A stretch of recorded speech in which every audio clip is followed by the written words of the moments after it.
10e lune, le conte Grand-mère araignée est descendue dans la grotte. La tisseuse creusait l'argile blanche et grasse de la rive, au pied des falaises de craie, et emplissait son panier en roseaux tressés de morceaux de cette terre d'albâtre. Devenues d'un roux flamboyant, les feuilles de chêne contrastaient avec le jaune du pollen qui persistait sur l'épaisse forêt verte des cèdres alentour. Les feuilles des arbres, ce peuple dressé, continueraient à apporter bien d'autres couleurs au moment où la tisseuse les ajouterait à son four pour cuire le bol qu'elle allait modeler avec l'argile. Il lui faudrait grimper les falaises rocheuses pour ramasser les feuilles plates de cèdre ainsi que celles rouge-orangées des chênes, mais c'était un bonheur pour elle. La tisseuse éprouvait une telle joie à fabriquer de beaux objets et à essayer de créer de nouvelles formes qu'elle se perdait souvent pendant son travail de création. Parfois, quand elle sortait se promener, elle se retrouvait dans une immense forêt remplie de plantes grimpantes et de gazouillements d'oiseaux, n'ayant aucune idée de là où ses pas l'avaient menée. La tisseuse avait un talent naturel à retracer le chemin qu'elle avait suivi en regardant simplement dans son panier. Les choses y étaient placées dans l'ordre où elle les avait collectées. Elle pouvait commencer par sa dernière trouvaille et revenir à l'endroit où elle l'avait ramassée. Ensuite, un par un, les emplacements des trésors ainsi récoltés la ramenaient dans un environnement familier. Et depuis ces lieux si souvent parcourus, elle pouvait facilement trouver le chemin du retour. La tisseuse, mère de la créativité, se servait de ces écorces, des baies, des tubercules, des feuilles et des mousses qu'elle avait ainsi récoltées, de la même façon que grand-mère araignée faisait usage des fils argentés de sa toile. Que son parcours décrive un cercle ou une ligne droite ne faisait aucune différence. Elle pouvait toujours retrouver le chemin du retour à son campement. Chacun des emplacements où la tisseuse avait ramassé quelque chose lui avait donné une matière pour se relier avec des fils créatifs dans l'expression de soi, aux plantes, à la terre et aux pierres de la forêt ensoleillée. La mère de clan laissait toujours un cadeau pour les esprits de la forêt quand elle prenait quelque chose pour son propre usage. L'échange dans l'amour, qui exprimait sa gratitude, laissait sa trace au milieu des pousses luxuriantes qui bordaient la piste du retour à la maison, jusqu'à son campement, niché dans les affleurements rocheux qui surmontaient le coude de la rivière. Alors que la tisseuse creusait avec une pierre effilée pour prendre davantage d'argile, elle vit dans son esprit le bol de médecine qu'elle allait fabriquer à partir de cette argile. La joie que lui procurait le fait de modeler des poteries avec ses mains monta dans ses bras, et cela lui donna un tel sentiment de satisfaction qu'elle trouva facile de creuser ainsi. Les ravines de printemps avaient approfondi la brèche comme une bouche ouverte dans le flanc de l'escarpement rocheux. Cette forme de bouche permit à la tisseuse de se souvenir que la terre-mère avait besoin d'être nourrie après avoir partagé sa glaise couleur de nuage avec sa fille à deux jambes. La tisseuse avait donc apporté plusieurs larges pierres au pied de la falaise pour reboucher l'intérieur de la cavité dont elle avait extrait l'argile. Un écureuil sautilla pour descendre le long du tronc d'un pacanier de l'autre côté de la rivière, faisant voir ses joues gonflées de petites noix. Il essaya bravement d'adresser un sourire à la mère de clan sans pour autant cracher ses noix de pécan. La tisseuse attrapa un fou rire devant la gageure dans laquelle se lançait ainsi l'écureuil, tout en pensant aux enseignements qu'il lui avait donnés, à travers sa médecine naturelle, de rassembler l'énergie et garder un petit extra pour les périodes maigres. Au tout premier temps de sa marche sur la terre, la mère de clan avait appris à entasser des fruits secs, des tubercules et de la viande dans des trous qui servaient de réserve souterraine en prévision de l'hiver. Une fois de plus, l'écureuil était en train de se préparer pour les prochaines neiges. La tisseuse remarqua que la mère Castor et son clan s'apprêtaient aussi pour les prochaines lunes blanches. Ils étaient occupés à retenir le cours de l'eau, en ajoutant de jeunes arbres au barrage qu'ils avaient construit sur le bras de la rivière, juste en aval de l'endroit où elle était en train de prendre de l'argile. Pour la mère de clan, le changement de température signalait qu'il lui fallait à présent rassembler ce qui lui était indispensable pour rester active pendant l'hiver, lorsque ses occupations seraient limitées par la morsure des vents blancs du nord. Elle avait fait le plein de nourriture, récolté des herbes pour cuisiner et pour se soigner, et tanné les peaux dont elle avait besoin pour un nouveau manteau. Et à présent, elle était en train de ramasser les fournitures nécessaires pour fabriquer les ustensiles courants de sa vie au sein du campement.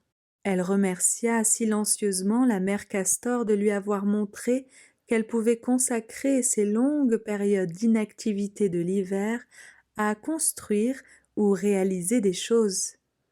La mère Castor était la gardienne de la médecine constructive.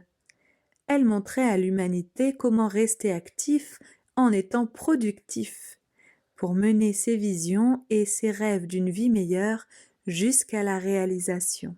La tribu qui avait l'habitude de traverser la forêt de la mer de Clan en la saison d'été, en suivant la piste des récoltes au temps des lunes de maturité, était toujours heureuse de faire commerce avec l'artiste. Ses créations étaient tellement originales. La tisseuse avait toujours un entrepôt plein de jouets faits de ses mains, de paniers, de vêtements, de poteries ainsi que d'ustensiles de cuisine qu'elle avait achevé de fabriquer au moment où les plaques de neige étaient remplacées par les taches vert clair des jeunes pousses. Au temps où la lune fait mûrir les baies, la mère de clan ne manquait pas de troquer ce qu'elle avait fabriqué contre des choses qui correspondaient à ses propres besoins. Elle était ainsi assurée de pouvoir faire face à toutes les épreuves qu'elle pourrait rencontrer à vivre isolée pendant le temps où la neige allait tomber. À chaque lune des feuilles mortes, la tisseuse repérait les matières premières disponibles et planifiait tout ce qu'elle allait faire pendant la période où les animaux, ses amis, allaient hiberner. L'argile qu'elle était en train de recueillir ferait partie de sa réserve de fournitures pour ses créations artistiques, de même que les feuilles qu'elle avait l'intention de ramasser avant que Grand-Père Soleil ne se couche. Et pendant 2 lunes encore, elle allait finir sa récolte et conserver tout ce dont elle avait besoin dans la caverne qu'elle appelait sa maison. Les anfractuosités de la caverne, créées par les mouvements de transformation de la terre-mère dans sa croissance, au temps de l'âge glaciaire, avaient fourni à la mère de la créativité quelques excellentes caches où garder ses affaires. Elle pouvait même faire cuire ses poteries dans une cavité qui se prolongeait en une cheminée naturelle trouant le plafond calcaire au-dessus de l'entrée de la grotte. L'hiver arriva avec ses glorieuses bourrasques. Les vents du nord soufflaient la neige en tourbillons, recouvrant tout d'êtres de glace miroitante ou d'une couverture de neige duveteuse. À l'intérieur de la grotte, la tisseuse était heureuse et bien au chaud. Chaque nouveau jour lui apportait de nouvelles idées et la joie incessante de tailler, modeler des poteries, confectionner des poupées à partir d'ossements, tresser des paniers ou coudre des vêtements. La tisseuse mettait tout son amour et son savoir-faire dans chacune des choses qu'elle fabriquait, en faisant ainsi, elle donnait à chaque création le don de la vie ainsi qu'un sens. De la même façon que le grand mystère donne la vie ainsi qu'une mission à chaque être de la création.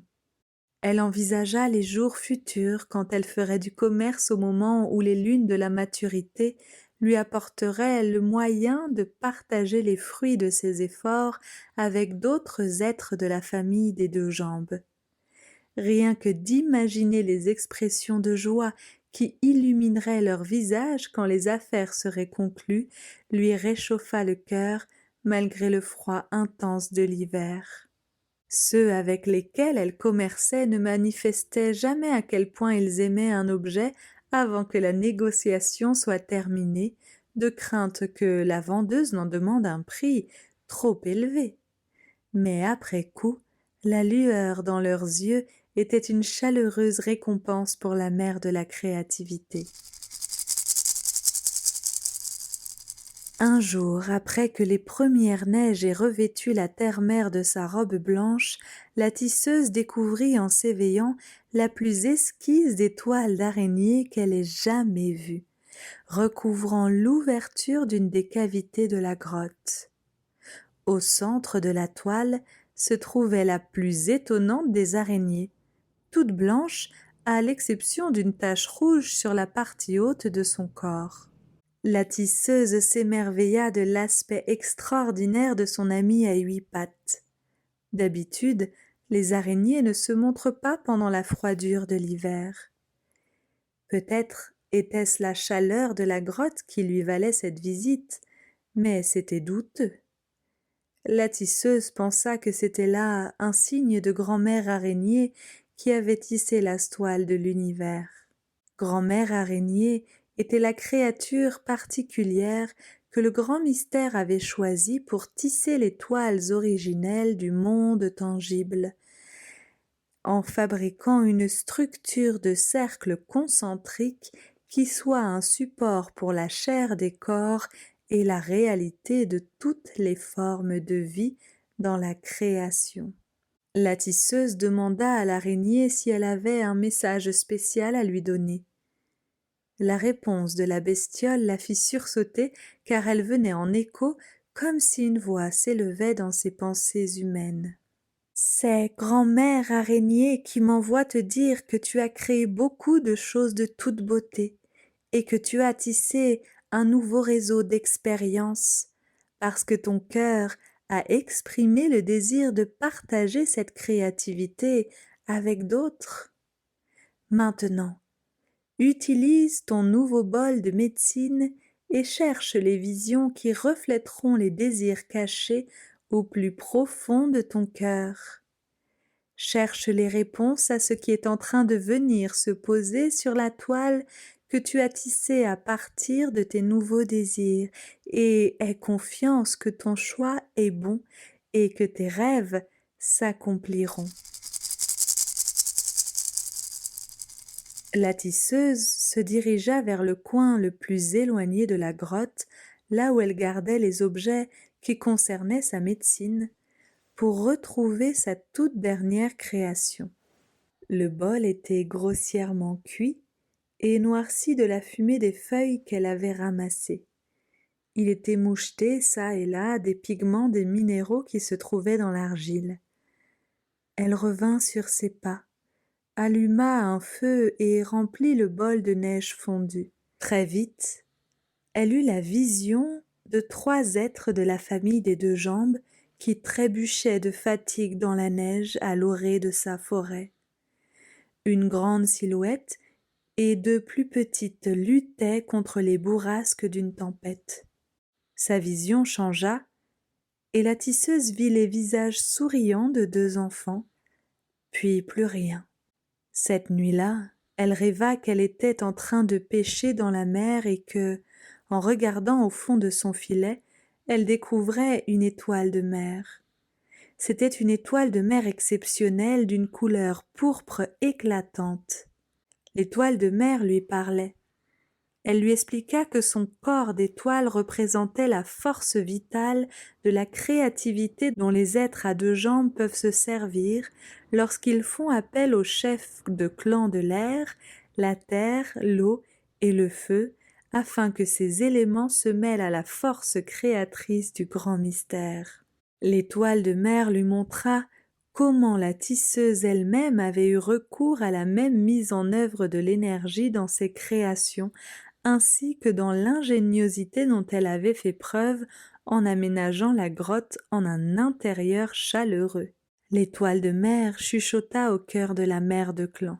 « Toi qui tisses la toile, tu t'es servi de ta créativité pour remplir ta vie de beauté, mais tu es devenu solitaire. Regarde bien, le désir caché au fond de ton cœur est de tisser un rêve qui puisse transformer cette solitude. L'abondance de dons que tu possèdes peut être partagée avec d'autres si tu donnes naissance à ton rêve d'avoir une famille. » La mère de clan fut surprise par la révélation de l'étoile de mer. Mais elle ne pouvait pas mettre à distance du rêve ce qu'elle ressentait au fond. Elle essaya de s'éveiller, luttant contre son désir de se souvenir de ce rêve, mais la scène du rêve changea. Elle s'enfonça encore plus profondément dans les images qui se présentaient à elle. Celle qui protège l'instinct de survie savait, à un certain niveau de conscience, qu'elle devrait lâcher prise et suivre la vision du rêve pour pouvoir comprendre pourquoi elle n'avait pas autorisé jusque-là ses sentiments de solitude à faire surface. Elle soupira dans son sommeil, puis plongea dans le monde aquatique qui se refermait autour d'elle. Par brassées, l'océan défilait pendant qu'elle se laissait tomber bien au-dessous des vagues, en découvrant qu'il lui était possible de respirer dans l'eau du rêve. Quand elle toucha le fond de l'océan, l'étoile de mer qui chevauchait son épaule lui chuchota à nouveau. « Toi qui tisses la toile, te voilà immergé dans le ventre aquatique de la terre-mère. Ici même, tu peux faire naître ton rêve et te permettre une nouvelle naissance. C'est parce que tu étais trop occupé à donner vie à tes autres créations que tu n'as jamais autorisé ton isolement à se montrer en surface. » La mère de clan porta son attention sur son ventre et elle y vit tous les sentiments refoulés qu'elle s'était cachés dans son désir de créer. Elle voulait des enfants. Elle voulait partager avec eux les jouets qu'elle avait fabriqués et apprendre aux jeunes à utiliser leur imagination, leur permettre de créer ce qui était dans leur cœur. Elle voulait faire profiter de la sagesse dont elle était porteuse et qui concernait la faculté qu'a chaque être humain de créer dans la pleine mesure de son imagination. Les enfants connaissaient bien cette sorte de magie, et c'est ainsi qu'elle aussi procédait. Un gros sanglot s'étrangla dans sa gorge et elle hurla sa solitude au fond de l'eau. Mais soudain, la mère de clan ressentit un mouvement dans son ventre. Elle devait se dépêcher d'étendre les jambes et de pousser fort. Elle laissa son corps faire le travail. Une grosse bulle irisée sortit de son vagin et s'éleva dans l'eau jusqu'à la surface. Elle entrevit brièvement sur la bulle des regards brillants de deux petits sourires qui se tournaient vers elle. Son corps s'agita involontairement et elle se réveilla. C'était peu avant l'aube, et il faisait bien plus froid qu'à l'accoutumée. Elle grelottait. Elle décida de faire un grand feu pour se réchauffer. Inutile d'essayer de retourner dormir. Elle regarda vers la cavité où était apparue l'araignée et fut étonnée d'y discerner les silhouettes de 3 êtres à 2 jambes tissés dans la lisière de la toile. L'araignée était partie. Le feu avait du mal à prendre parce qu'un courant d'air pénétrait dans la grotte en s'infiltrant à travers les pots qui protégeaient l'entrée. La mère de clan jeta un vêtement épais sur ses épaules et se dirigea en chancelant vers la porte. Alors qu'elle essayait de maintenir en place les pots à l'entrée de la grotte, avec des pierres pour les fixer en bas, elle aperçut, pas très loin du chemin qui menait chez elle, un monticule couvert de neige qui n'était pas là d'habitude. Elle avait dans l'idée qu'il s'agissait d'une bête égarée qui s'était sans doute cassé la patte, et que cela pourrait lui procurer de la viande fraîche. Elle attrapa donc son couteau de silex et s'élança bravement dans la grisaille du brouillard d'avant l'aube. Quand elle arriva auprès du monticule, de son pied enveloppé de fourrure, elle poussa doucement le côté pour vérifier si l'animal était encore vivant. À la deuxième et un peu plus énergétique pression du pied, elle entendit un grognement humain. Les quelques instants qui suivirent furent consacrés à déterrer, avec l'énergie du désespoir, le corps qui était enfoui sous la neige. Elle dégagea un manteau en peau de buffle presque glacé, qu'elle jeta de côté et découvrit le corps tout bleu d'une femme qui protégeait ses 2 enfants. La mère de clan se pencha tout près d'elle pour écouter, mais elle comprit que la femme n'était plus en vie, qu'elle était en train de cheminer dans le monde de l'esprit. Elle essaya de voir sous le corps gelé de la femme pour se rendre compte si les enfants respiraient encore. Elle eut fort à faire avec les bras rigides de la femme, mais elle parvint à prendre dans ses propres bras, pour le dégager, un petit garçon de 4 ans, puis sa sœur plus âgée. Elle plaça les 2 enfants sous son manteau et les recouvrit de leurs 2 petits vêtements qui avaient été placés sous eux pour éviter que leur corps soit étendu à même la neige glacée. Elle batailla pour remorquer sa charge en la tirant tout au long de la piste qui menait à sa grotte. Les enfants avaient le corps tout glacé, mais ils respiraient. Elle rendit grâce au vent du nord pour n'avoir pas amené davantage de neige et pour les 2 vies dont elle avait maintenant la responsabilité.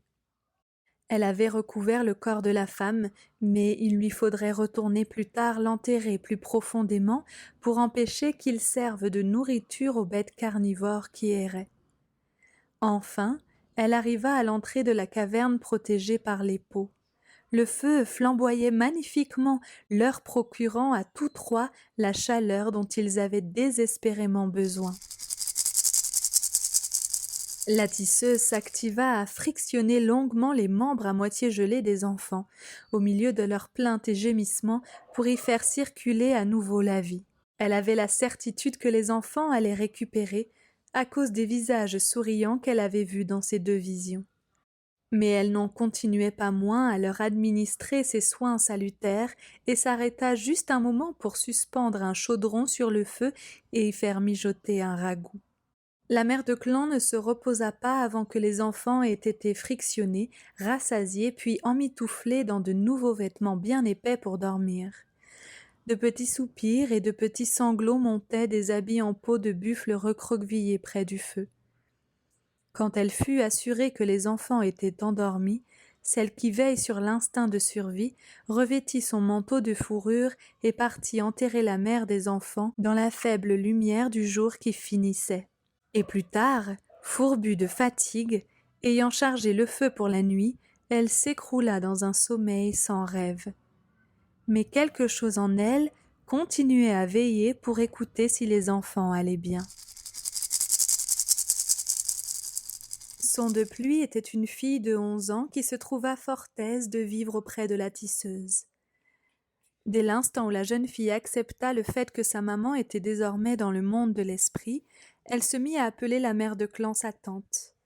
Ce terme affectueux était la façon dont les enfants s'adressaient avec respect à leur aîné dans la tribu. Les aînés faisaient partie de leur famille, une famille élargie, autant que leurs parents de sang. Son petit frère, Soleil derrière les nuages, avait seulement passé 4 étés, mais il se montrait précoce, courageux, et s'intéressait à tout ce qu'il découvrait. Le petit guerrier était passionné par les choses que sa nouvelle tante réalisait et par sa façon de le faire participer à toutes les activités de leur vie commune. La tisseuse débordait de joie en compagnie de ses neveux qui venaient d'entrer dans sa vie. Les enfants cherchaient sans cesse comment ils pourraient aider aux tâches quotidiennes. Son de la pluie était très inventive et désireuse d'exposer les idées qui germaient dans son imagination quand elle apprenait à faire les choses. Soleil derrière les nuages, le plus calme des deux, apprenait très rapidement. Il cachait un magnifique sourire derrière des attitudes étonnamment pensives. Tous les trois pouvaient passer des heures à fabriquer de nouveaux jouets merveilleux et des poteries d'argile, ou à peindre ou bien à raconter des histoires et organiser des jeux. La tisseuse avait le sentiment qu'elle avait reçu un cadeau qui comblait sa vie. Les enfants avaient remplacé leur sentiment de perte par un monde magique où chaque jour qui passait débordait de nouveaux jeux et d'amusements. La vie avec cette tante qui prenait si soin d'eux leur donnait le sentiment d'être en famille.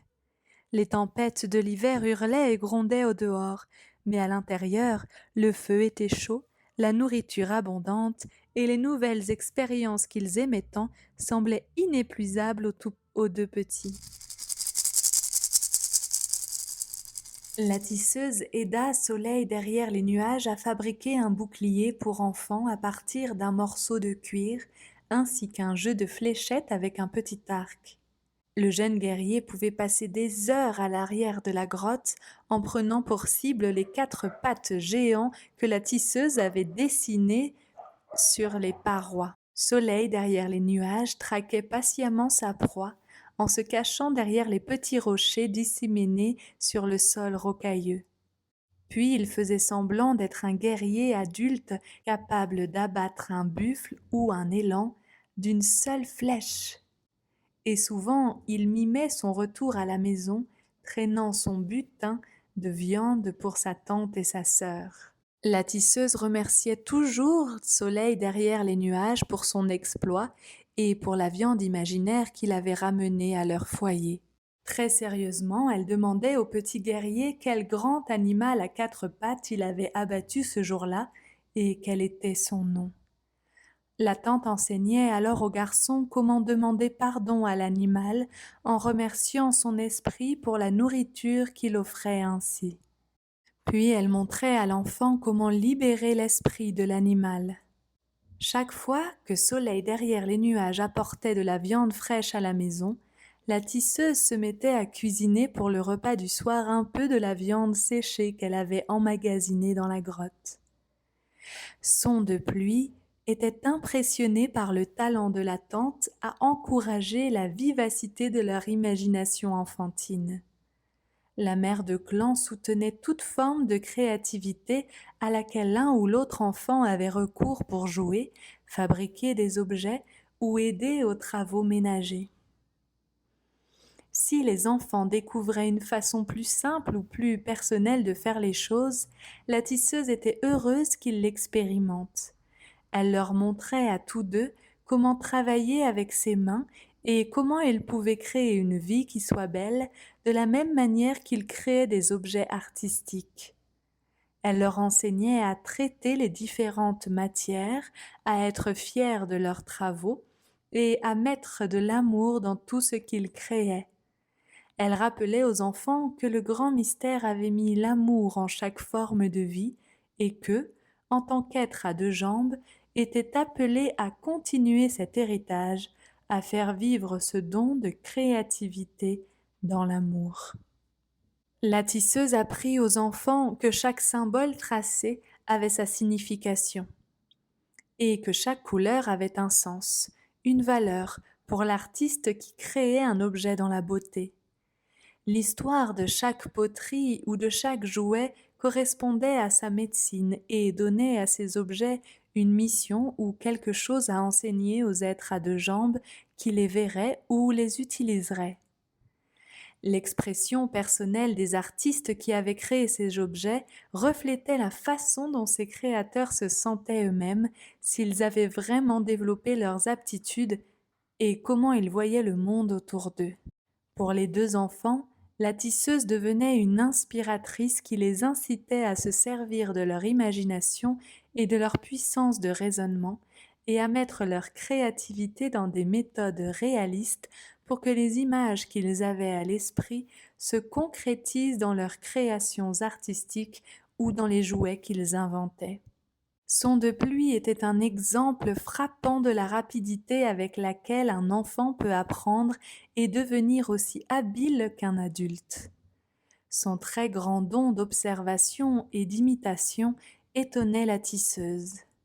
Et l'imagination de la jeune fille ainsi que son originalité éclataient dans chacune des nouvelles créations qu'elle réalisait. La tisseuse constatait de toute évidence, à la façon dont Son de la pluie se servait des matières et s'appliquait à fabriquer et à peindre des poteries, que la fillette deviendrait une artiste accomplie, un maître dans l'artisanat. Les symboles étaient délicatement et très précisément peints par une main qui ne déviait jamais, guidée par son sens naturel des proportions et de la composition. La tisseuse réalisa que le désir caché de son cœur lui avait apporté le rêve d'avoir des enfants aimants et artistes dans sa vie. À l'approche des lunes qui réchauffent, elle se vit échafauder des rêves pour le futur, dont son neveu et sa nièce faisaient partie. Ce serait un futur où ils partageraient la magie de créer une vie pleine de riches potentialités. Chaque jour, la tisseuse rendait grâce pour la plénitude qu'elle ressentait à voir grandir les enfants et les voir s'exprimer de façon si joyeuse. Elle oublia ce qu'avaient pu être les hivers passés dans la solitude et le silence, avec pour seule compagnie ses poteries, son artisanat et ses jouets. Une nuit, pendant les lunes qui réchauffent, la voix de la terre-mère pénétra dans les rêves de la tisseuse. « Fille de mon esprit, écoute ma voix. Le cadeau que tu t'es donné sous la forme de ces deux enfants est un cadeau de la tisseuse des rêves, grand-mère araignée. Tu vas prendre soin de ces enfants jusqu'à ce qu'ils deviennent adultes. Tu partageras leur exubérance et leurs larmes. C'est ton propre reflet que tu verras en eux quand tu les observeras grandir et se transformer. Ces souvenirs sont les trésors vivants que chaque mère porte dans son cœur. En grandissant, les enfants vont aussi utiliser leur créativité pour tester ton autorité, ta sagesse, tes résolutions. Sache qu'ils ont besoin d'une main ferme autant que d'une tante aimante qui leur apprend à détruire leurs entraves en ayant recours à l'expression de soi et à la créativité. La mère de clan pensa aux nombreuses fois où elle avait montré aux jeunes comment fabriquer quelque chose de nouveau à partir d'une poterie ou d'un jouet qui n'avait pas pris la forme initialement prévue. La création et la destruction étaient toujours à réinventer, pour peu qu'on utilise son imagination. La tisseuse reçut dans son cœur les paroles de sagesse de la terre-mère, prenant note dans les rêves de se souvenir de tout ce qu'elle avait entendu là et perçu. La terre-mère continua. « Tu as donné naissance au désir caché de ton cœur en tissant tes rêves dans la toile invisible de la force créatrice, ma fille.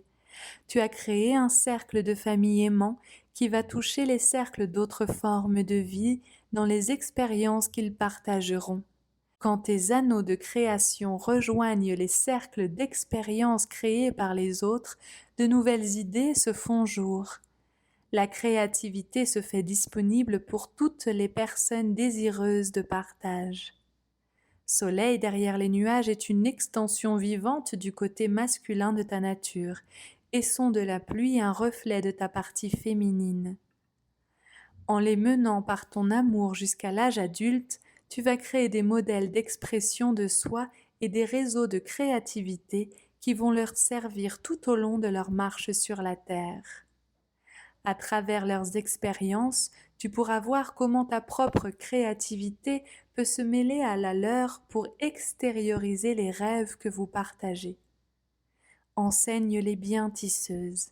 Ainsi tu vas montrer aux autres comment l'esprit de l'artiste qui vit à l'intérieur de chaque être humain peut façonner un monde qui respecte la créativité que le grand mystère a placée au cœur de tout ce qui vit. La voix de la terre-mère s'amenuisa et la tisseuse se retrouva à chevaucher dans son rêve sur le dos d'un guépard. La médecine du guépard, qui est d'accomplir les tâches avec rapidité et agilité, accéléra les visions de la mère de clan qui semblait flotter devant le regard de son esprit. Les images se succédèrent, comment montrer aux enfants la façon de mener à bien de nouvelles tâches, comment éviter la paresse et ne pas faire traîner les choses, ce qui vient d'un manque d'inspiration. Le futur serait bon, l'horizon étincelait d'innombrables possibilités, et la tisseuse avait trouvé une source illimitée d'inspiration en voyant le monde à travers les yeux de son de la pluie et de soleil derrière les nuages. Elle remercia silencieusement le grand mystère de lui avoir permis d'exprimer la beauté qu'il y avait à être une mère de la force créatrice. Son chemin allait évoluer et se transformer tout au long de la vie de ses enfants. Chacun des objets qu'elle avait créés était une extension de son amour et de son expression personnelle, chacun ayant un but et une mission spécifique à accomplir. Ces enfants trouveraient leur propre but et mission à travers leurs formes individuelles d'expression de soi. En tant que gardienne de l'instinct de survie, la mère de clan réalisa qu'elle avait créé ainsi une façon de transmettre la sagesse et l'amour qu'elle portait dans son orenda. Cette transmission survivrait à l'épreuve du temps parce que la tisseuse avait entrelacé sa toile de création d'une façon qui permet de donner vie, longévité et pérennité à la concrétisation de ses rêves.